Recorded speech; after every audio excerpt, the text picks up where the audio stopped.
There was no talk on the fiscal side in the policy.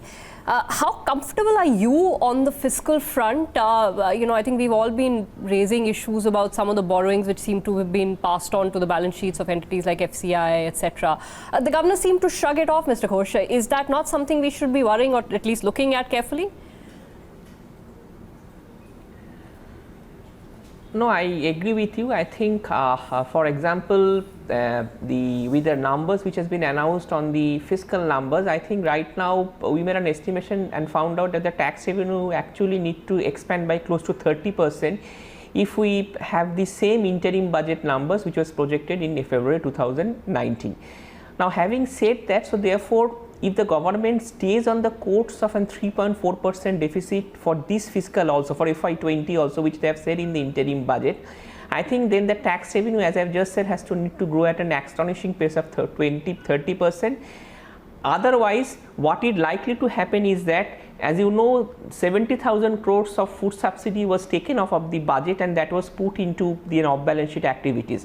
So my sense is that either the government clearly says stays on a transparent, creditable and achievable fiscal deficit or consolidation path, or it says that, or it keeps the deficit at a higher level, and the markets actually will be happy with that, because if tomorrow the government says we are going to hit 3.4% next year given the current revenue numbers, the markets will take that number with a pinch of salt. However, if the government actually goes ahead with possibly an enlargement of the fiscal deficit by whatever decision it takes, that would actually be welcomed by the market, because then there will be a clear indication to the market that, look, we are not comfortable with this number, so we are projecting a higher number, but we are assuring you that we will go beyond the path of the fiscal consolidation and growth comes back into the system.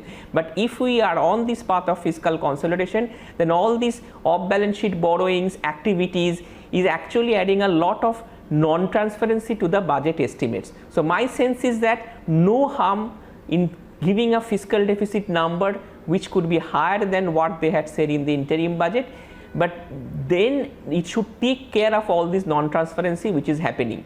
Just to give a very small example, a few days back New Zealand announced a budget whereby they have created a new head of well-being budget. That means they have put all the social expenditures under that head. So why can't the government be transparent and say that, look, we are doing all these social initiatives and putting this under one bucket? Because this is what the market wants, some definite communication in terms of the deficit numbers which is achievable and credible.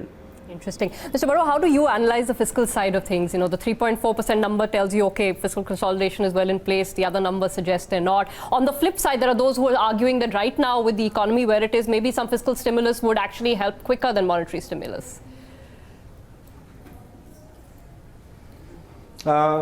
Yes, but I think the market borrowing numbers, despite fairly heavy reliance on the small savings pool, is fairly high, and sort of a significant addition to this will lead to a rise in yields, which might actually again lead to a problem of demand and so forth. Although I tend to kind of agree with Soumya that keeping the fiscal deficit or announcing willy-nilly a fiscal deficit number which looks good, the optics are fine, but there is a fairly obvious incentive to resort to all kinds of jugglery and off-balance sheet stuff and so forth.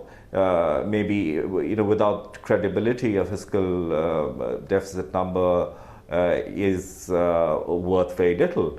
Or in general, this is a somewhat unrelated point, is that I thought the discussion on any of the inflation pressures, particularly the fiscal deficit situation, was rather weak and tame in this this monetary policy, because we've gotten used to policies where any kind of accommodation of growth was had 100 riders attached to it in terms of possible risks to inflation emerging from different sources. And where there are two clear risks of inflation. One is, of course, this the fiscal situation, which is known to be inflationary given the severe capacity constraints we have in certain sectors, and also the possibility of a weak monsoon. I thought the entire inflation thing got short shrift and sort of didn't get the kind of attention that a central bank monetary policy announcement should have. So yes, I mean, I thought, they could have, spoken a little more about the fiscal risks, because I think they are significant.